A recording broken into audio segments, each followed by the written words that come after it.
اعوذ باللہ من الشیطان الرجیم بسم اللہ الرحمن الرحیم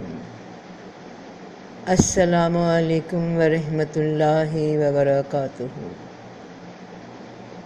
مادی اشیاء، مرئی اشیاء یعنی وہ وجود جو نظر آتے ہیں، ان میں انسان بھی ہیں، حیوان بھی ہیں، حشرات الارض بھی ہیں اور پانی کے جانور بھی ہیں، اور بہت سی ایسی مخلوقات جو مٹی سے بنائی، جو ابھی تک ہماری معلومات اور نگاہ میں نہیں گزری۔ ان کا خمیر ایک ہی ہے، وہ ہے مٹی۔ انویزیبل کریچرز، غیر مرئی یعنی وہ وجود جو نظر نہیں آتے، ان میں جنات بھی ہیں، بھوت بھی ہیں، چھلاوے بھی ہیں، چڑیلے بھی ہیں، اور ایسی بہت سی اور مخلوقات جو ابھی تک ہماری معلومات میں نہیں آئیں۔ ان کا خمیر بھی ایک ہے، وہ ہے آگ کی لپٹ۔ تو وہ تمام کی تمام مخلوقات جو مٹی اور آگ سے بنی، ان سب میں سے جن دو بڑی قسموں کا ذکر قرآن میں ہوا، وہ انسان اور جن ہیں۔ زمان و مکان ایک ہی ہے، مگر ہر مخلوق کے لیے اس کی کیفیت جدا جدا ہے۔ قرآن ایک ایسا علم جو انسان کو کائنات سے آگاہ کرتا ہے، تخلیق سے آگاہ کرتا ہے، مخلوق سے آگاہ کرتا ہے، انسان کو اپنی پہچان کے راستے بھی دکھاتا ہے، اور اس خالق کا پتہ بھی دیتا ہے جس نے یہ سب تخلیق کیا۔ اللہ سبحانہ و تعالیٰ نے 1,24,000 پیغمبر نبی بھیجے۔ ہم ان میں سے کچھ کا ہی نام جانتے ہیں جن کا ذکر آسمانی کتابوں میں کیا گیا۔ اگر تورات میں، انجیل میں، زبور میں اور قرآن میں بتائے گئے ناموں کو، رسولوں کے ناموں کو ایک ساتھ گن بھی لیا جائے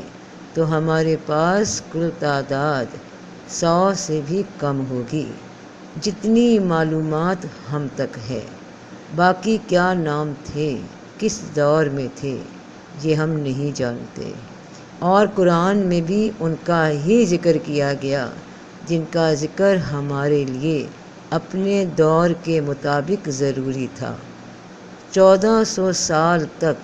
بنی اسرائیل میں نبی آتے رہے اللہ کا پیغام لے کر۔ تورات جو اب موجود ہے اس میں ٹوٹل 30 سے 35 انبیاء کے نام ہیں، اور زبور تو نازل فرمائی گئی حضرت داؤد علیہ السلام پہ، اس کے بعد انجیل حضرت عیسیٰ علیہ السلام پہ، اور آخری آسمانی کتاب قرآن نازل فرمائی گئی رسول اللہ صلی اللہ علیہ وآلہ وسلم پر۔ میرے دل میں کبھی کبھی یہ سوال آتا تھا کہ باقی جتنے لاکھوں ہزار نبی ہیں تو وہ کون ہوں گے؟ دنیا تو لگتا ہے لاکھوں سالوں سے بنی پڑی، مگر سائنسدان کہتے ہیں کہ تقریباً 6,000 سال ہوئے بنے ہوئے، جبکہ حضرت آدم علیہ السلام تشریف لائے، اور دنیا کا قدیم ترین ڈھانچہ انسانی جو دریافت ہوا، اس کی عمر بتائی جاتی ہے کہ 3 لاکھ سال پرانا ہے۔ اینی وے، اب یہاں سائنس کی غلطی ہو گئی یا کیا ہو گیا، فی الحال میرا یہ موضوع نہیں۔ تو رسولوں کے متعلق مجھے پتہ چلا اللہ کی کتاب قرآن کی مدد سے ہی۔ سورہ انعام آیت 130 سے کہ اللہ پاک فرما رہے ہیں، اے جنوں اور انسانوں کی جماعت، کیا تمہارے پاس تم ہی میں سے رسول نہیں آئے تھے جو تمہیں میرے احکام سناتے تھے اور تمہیں ڈراتے تھے اس دن کی ملاقات سے؟ تو اس آیت نے میرے اس سوال کا جواب دے دیا کہ 1,24,000 پیغمبر صرف انسانوں میں ہی نہیں آئے بلکہ جنات جو انسان سے پہلے بنائے گئے ان میں بھی اللہ نے اپنے رسول بھیجے، انہی میں سے جیسے انسانوں کی طرف انسان رسول بھیجے گئے اسی طرح جنات کی طرف جن رسول بھیجے گئے، اور پیغام ان کا ایک ہی تھا کہ ایمان لائے اس پہ جو اللہ کا حکم ہے۔ اب ذرا اس ڈائریکشن کو تفصیل سے آسان لفظوں سے سمجھنا، اور اس میں کچھ ایسے انکشافات ہونے والے ہیں کہ وہ آپ نے پہلے نہیں سنے ہوں گے، ان کی وضاحت بھی ساتھ ساتھ کرتی جاؤں گی انشاءاللہ۔ تو بات شروع ہوتی ہے سورہ زاریات آیت 56 سے، اور میں نے جن اور انسان کو بنایا ہے تو صرف اپنی بندگی کے لیے۔ یہاں بندگی سے مراد ہے کہ بندہ بن کر رہنے کے لیے، وہ جو اکثر پنجابی میں کہا جاتا ہے کسی سرکش کو، شرارتی کو، نافرمان کو کہ بندے دا پتر بن کے رہ۔ تو بندگی عبادت کو بھی کہتے ہیں، ایسے عمل کو بھی کہتے ہیں جو اطاعت میں ہو، حکم کے مطابق ہو، اور بندہ بن کر رہنے کو بھی کہتے ہیں۔ سورہ رحمان میں اللہ پاک آیت 14 میں انسان کا تعارف کروا رہے ہیں کہ ہم نے انسان کو ٹھیکری کی طرح بچتی ہوئی مٹی سے پیدا کیا، اور پھر آیت 15 میں جن کا تعارف کروایا کہ اور پیدا کیا جنوں کو آگ کے شعلے سے۔ اب ذرا دھیان سے سننا بہن بھائیوں، جو بات تم نے آج سے پہلے نہ سنی ہوگی، اسی سورہ رحمان سے بات شروع ہوگی۔ تو بتایا جا رہا ہے کہ انسان بنا ٹھیکری کی طرح بچتی مٹی سے، اور جن بنا آگ کے شعلے سے۔ اور 17 آیت میں کہہ دیا گیا کہ رب دونوں مشرقوں اور مغربوں کا مالک ہے۔ یہ دو مشرق اور مغرب کیا ہیں؟ کیونکہ ذکر چل رہا ہے انسان اور جن کے تعارف کا، تو جو دائرہ زمان و مکان کا انسان کا ہے، اس دائرے کے مشرق اور مغرب کا بھی مالک ہے اللہ، اس کے احاطہ سے انسان باہر نہیں۔ اسی طرح دوجی مخلوق یہ جن، یہ جس زمان و مکان میں سفر کر رہے ہیں،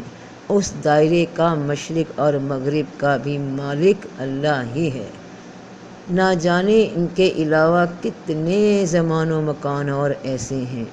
کتنے جہان ایسے ہیں جن کا ہمیں علم نہیں، ان کا بھی مالک، ان کے بھی مشرق و مغرب کا مالک اللہ ہی ہے۔ مگر یہاں ذکر خصوصاً انسان اور جنات کا ہے، اور ہمارا تعلق بھی اسی مخلوق کے ساتھ بتایا جا رہا ہے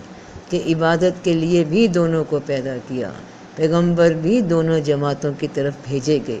تو ہم اسی کو جانتے ہیں اور اسی کی بات کریں گے۔ اس سے آگے نہ ہمارا تعلق ہے اور نہ یہاں ذکر ہوا۔ پھر آیت 19 میں اور انکشاف ہوتا ہے کہ اس نے 2 سمندر ملا دیے جو باہم ملا دیے۔ قرآن کی آیتوں میں بالکل ایک تسلسل ہے، پچھلی آیت سے اگلی آیت کا ذکر ہے۔ غور رکھنا بہن بھائیوں کہ بات چلی ہے انسان اور جن کو لے کر، پھر بتایا گیا کہ دونوں مشرق مغرب ان کے، یعنی ہر طرح سے یہ اللہ کے احاطے میں، اللہ کے حصار میں پابند ہیں۔ پھر آگے اسی تسلسل کے ساتھ بتایا جا رہا ہے ان 2 جماعتوں کا ملانا، جیسے 2 سمندر جو باہم یعنی ایک دوجے سے ملے ہوئے ہیں۔ یہ مثال ہی بڑی عجیب ہے، رب پاک کی شان کا، اس کی تخلیق کا مظہر ہے۔ کہ اس نے مٹی اور آگ کو باہم ملا رکھا ہے۔ ایک سمندر آگ ہے اور ایک سمندر مٹی ہے۔ اس آیت سے یہ مطلب بھی لیا جاتا رہا کہ جو دو سمندر دنیا میں موجود ہیں، جو ایک ساتھ ہیں، ایک میں پانی کھارا ہے، ایک میں میٹھا ہے، اور دونوں جڑے ہوئے ہیں، یہ اس کی ظاہری توجیہ کی جاتی ہے، جبکہ باطنی مفہوم یہ ہے کہ ایک مٹی ہے، ایک آگ ہے، اور یہ رب کی شان ہے، وہی اس کو باہم جوڑنے والا ہے۔ اگلی آیت 20، ان دونوں میں پردہ ہے کہ حد سے تجاوز نہیں کر سکتے، یعنی یہ وہ دائرے ہیں، وہ لمٹس ہیں، وہ حصار ہیں جس میں انسان اور جن کو محدود کر دیا گیا ہے، اور ان دونوں میں سے موتی اور مونگے نکلتے ہیں، یعنی وہ خاص نیک لوگ، نیک بندے جو ہزاروں انسانوں میں سے علیحدہ ہوتے ہیں، بڑے سمندر انسانوں کے، اور ان میں وہ لوگ، یہ نیک لوگ جنات میں بھی ہیں اور انسانوں میں بھی، جس طرح سارے کے سارے لوگ نیک نہیں ہوتے یا سارے کے سارے لوگ برے بھی نہیں ہوتے، تو انسانوں کے سمندر میں سے کچھ نیک نکلتے ہیں، کچھ برے نکلتے ہیں، کچھ شکر گزار ہیں اور کچھ ناشکرے ہیں۔ اسی طرح ان دو سمندروں میں سے بھی نیک جنات اور نیک انسان نکلتے ہیں جو نیک عمل کرتے ہیں، تو وہ سمندر کے خزانے ہیں جو موجود پائے جاتے ہیں سمندروں کی تہوں میں۔ پھر آیت 31 میں اللہ پاک فرما رہے ہیں کہ اے جنو انسان، تمہارا حساب نزدیک ہے،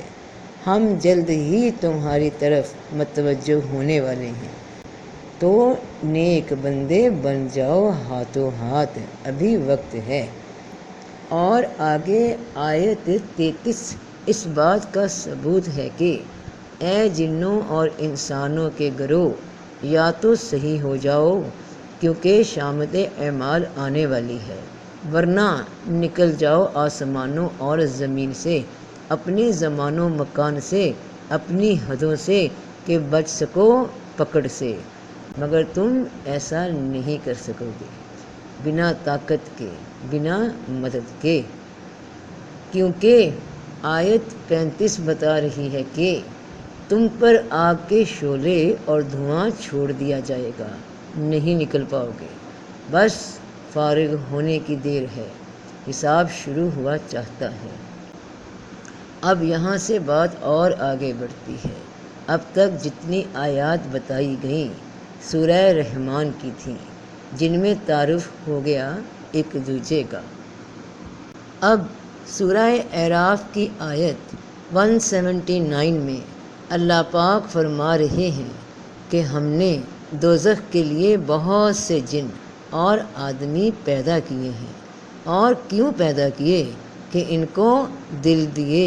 مگر سمجھتے نہیں، عقل سے کام نہیں لیتے، آنکھیں دیں مگر حق دیکھتے نہیں، کان دیے مگر نیک بات کی طرف آتے ہی نہیں۔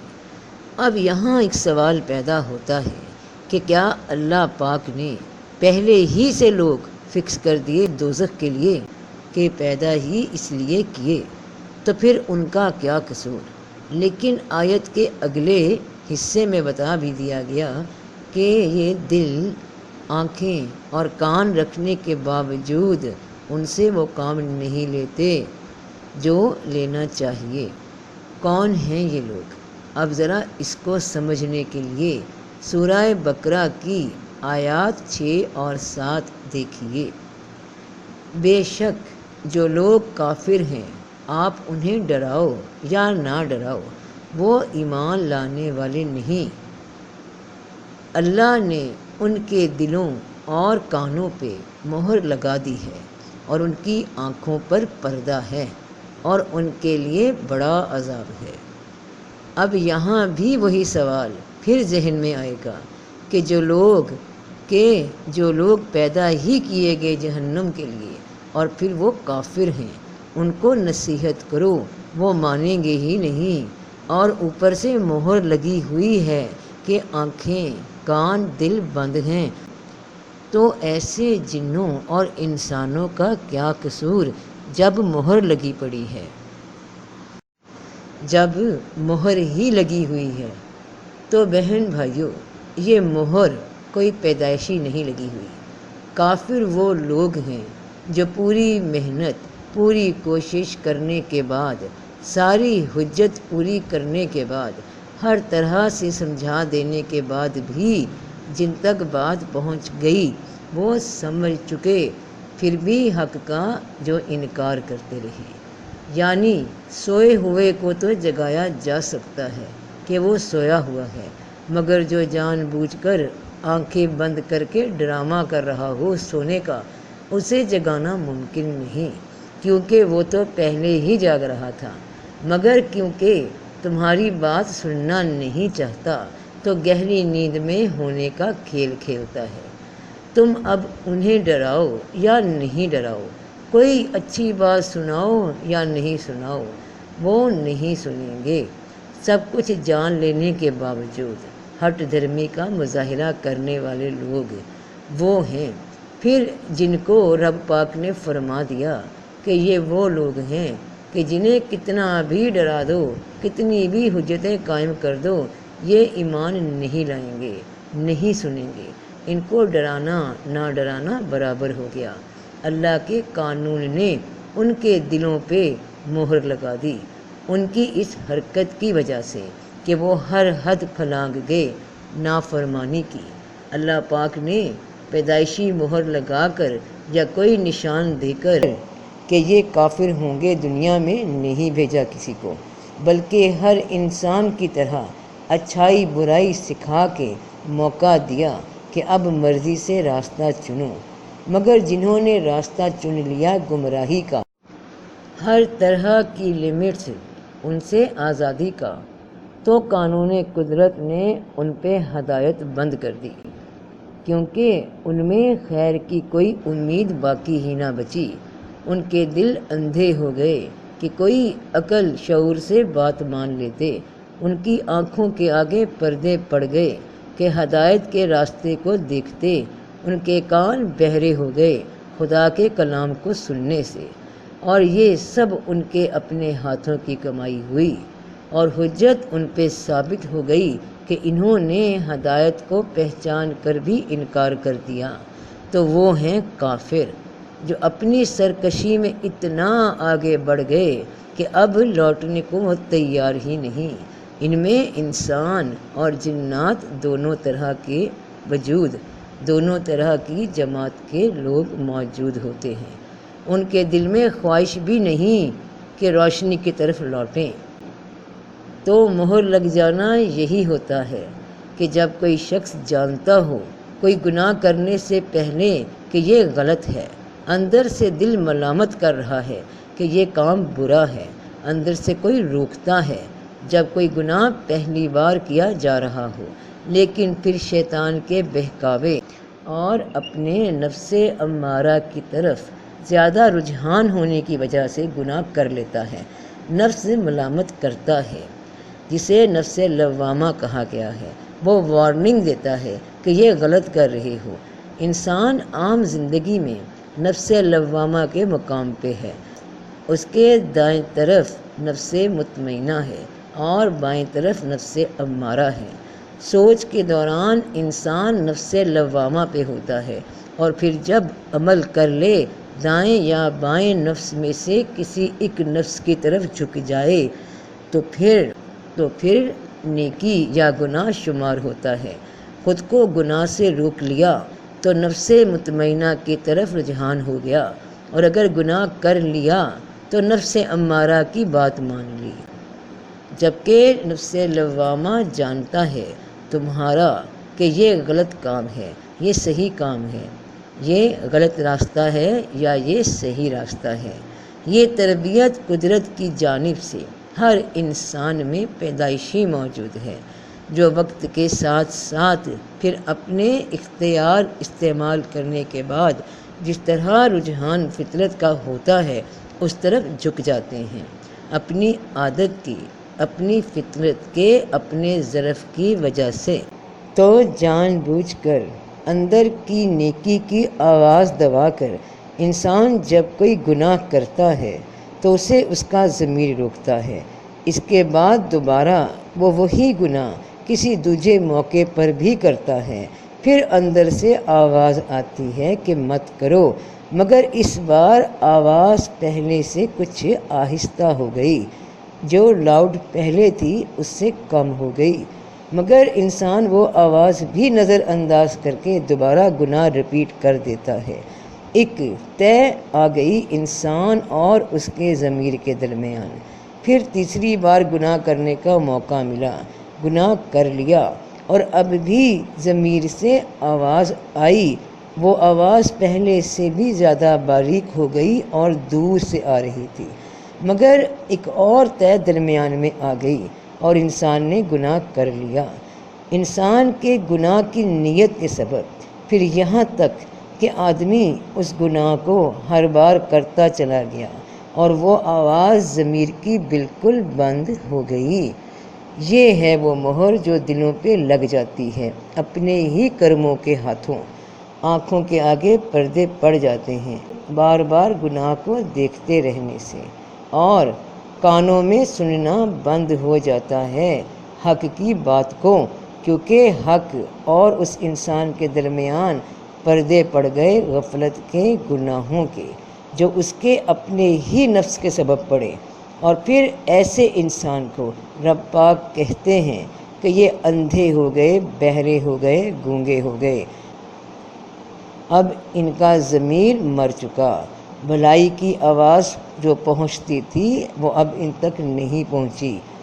اب ان تک نہیں پہنچ رہی، کیونکہ انہوں نے خود اپنے پہ یہ ہدایت کے دروازے بند کر دیے،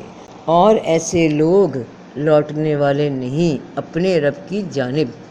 یہ سرکشی میں آگے سے آگے ہی بڑھتے چلے جاتے ہیں، اور ایسوں کا انجام دنیا اور آخرت دونوں میں تباہی ہے۔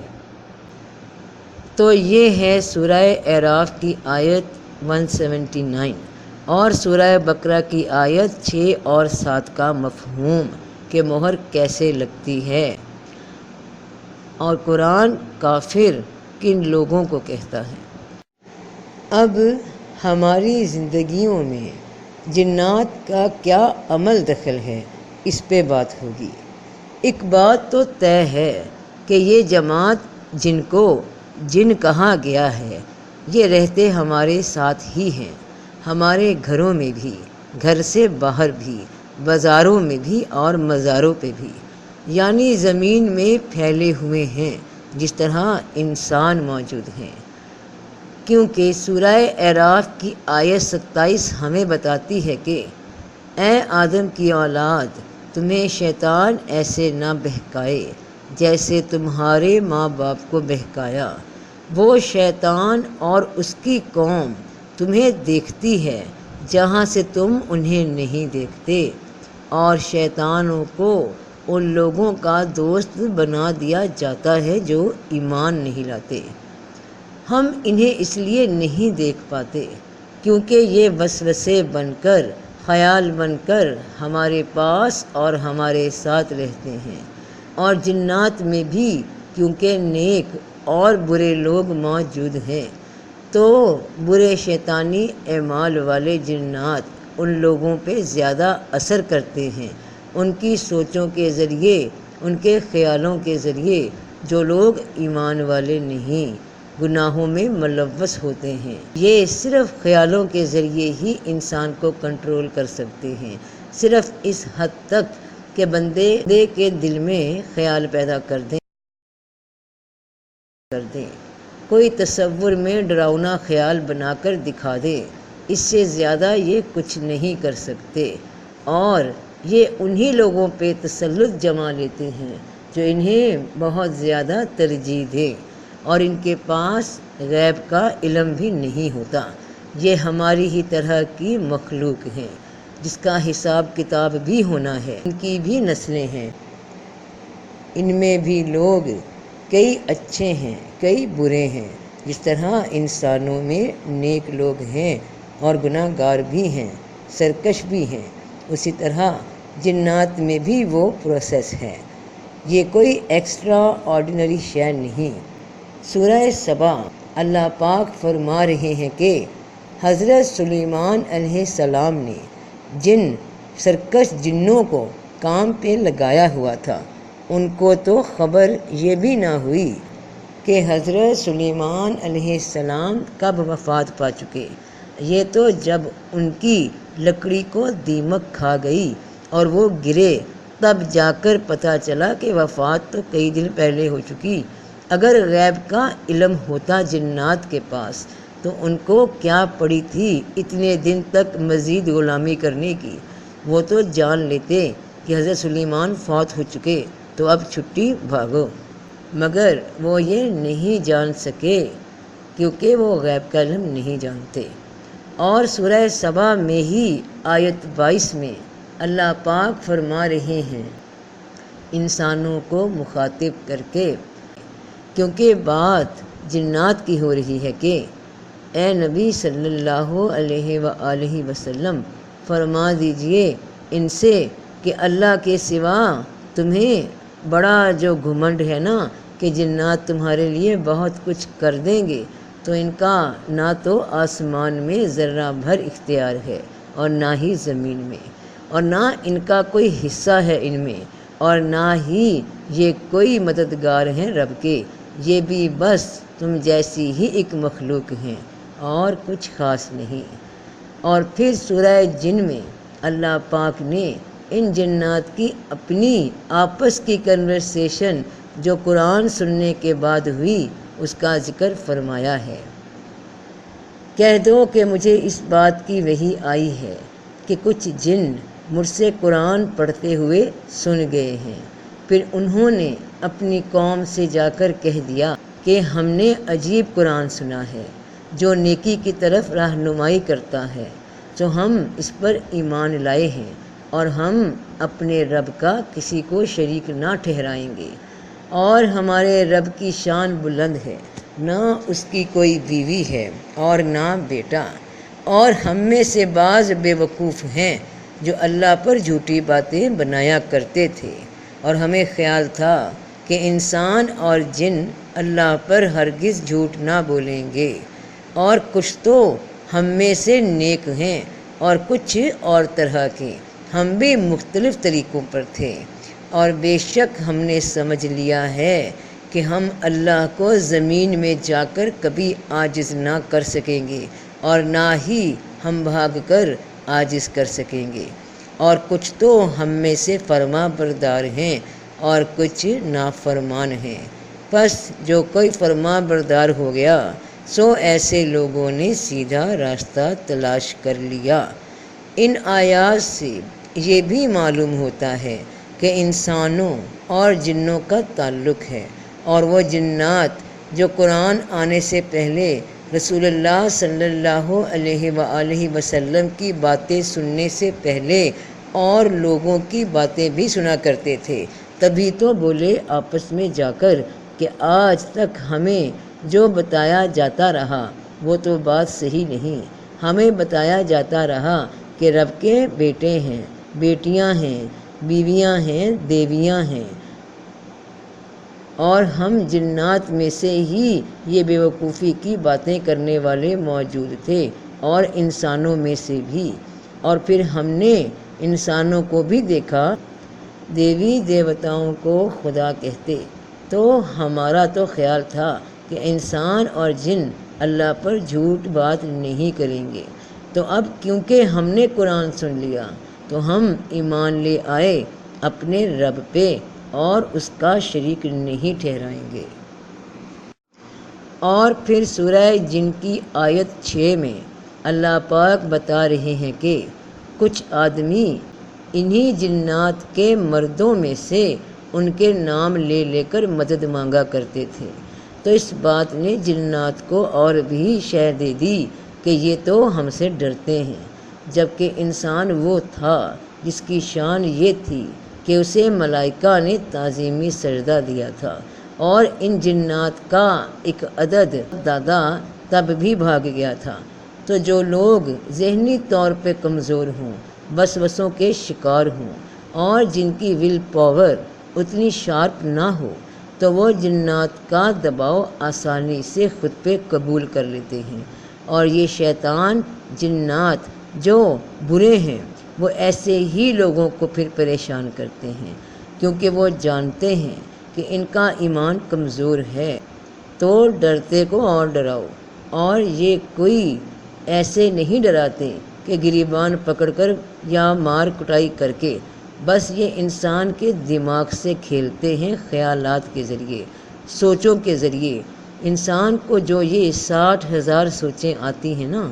ان میں سے اپنی ذاتی کم ہوتی ہیں، باقی یہی آپ کے ساتھ رہنے والے آپ کے فیلوز یہ جنات ہی دخل اندازی کرتے رہتے ہیں۔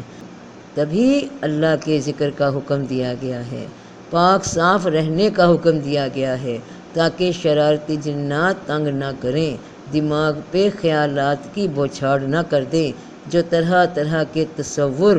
ڈر دل میں پیدا کر دیں۔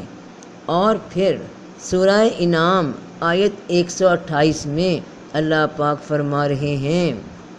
اور جس دن ان سب کو جمع کرے گا، فرمائے گا اے جنوں کی جماعت، تم نے آدمیوں میں سے بہت سے اپنے تابع کر لیے تھے، اور آدمیوں میں سے جو جنوں کے دوست تھے وہ کہیں گے کہ اے ہمارے رب، ہم میں سے ہر ایک نے دوسرے سے کام نکالا، اور ہم اپنی اس میعاد کو آ پہنچے جو تو نے ہمارے واسطے مقرر کی تھی۔ تو اللہ فرمائے گا کہ تم سب کا ٹھکانہ آگ ہے، اس میں ہمیشہ رہو گے، مگر یہ کہ جسے اللہ بچائے، بے شک تیرا رب حکمت والا، جاننے والا ہے۔ تو اے جنوں کی جماعت، تم نے بہت سے لوگوں کو تابع کر لیا تھا اپنے۔ تو جنات کہیں گے، سورہ جن آیت 6، اللہ پاک، یہ انسان، یہ آدمی خود ہی ہم سے مدد مانگا کرتے تھے اپنے کاموں میں، ہم سے ڈرتے تھے، تو تبھی ہم نے ڈرا دیا، انہیں اپنے تابع کیا۔ اور بہن بھائیوں، یاد رکھنا، کیونکہ یہ تم تک تمہارے خیالوں کے ذریعے پہنچتے ہیں، جب تک تم ڈرتے ہو تو یہ ڈراتے ہیں، یہ ہوتے ساتھ ہی ہیں، ایک مخلوق ہے بس، جس طرح گھر میں اور مخلوق ہوتی ہے، جیسے چھپکلی، چوہے، مرغی، بکریاں وغیرہ وغیرہ، تو یہ بھی جن نام کی مخلوق ہے جو نظر نہیں آتی، نہ یہ تمہارے کسی کام میں مددگار ہیں، نہ یہ تمہارا کوئی کام روک سکتے ہیں، بس یہ کر سکتے ہیں تو صرف اتنا کہ خیال بن کر، وسوسہ بن کر آتے جاتے رہتے ہیں، اور ذہن کو شکار بناتے ہیں ان لوگوں کے جن کے ایمان کمزور ہیں۔ تو ان سے ڈرنے کی ضرورت نہیں، بس اپنی ول پاور کو مضبوط رکھو اور ایمان رکھو اللہ پہ، تو دنیا کی کوئی مخلوق تمہیں نقصان نہیں پہنچا سکتی۔ اگر تمہارے دل میں ان کا ڈر بیٹھا رہے تو تم جتنی مرضی چاہے سورہ فلق، سورہ ناس پڑھی جاؤ، آیت الکرسی پڑھی جاؤ، مگر دل سے یقین نہیں تو پھر یہ تمہیں پریشان کرتے ہیں، سوچوں کے ذریعے، وسوسوں کے ذریعے۔ اللہ کے ذکر سے اور نماز سے اپنے کردار کو، اپنی سوچ کو مضبوط بناؤ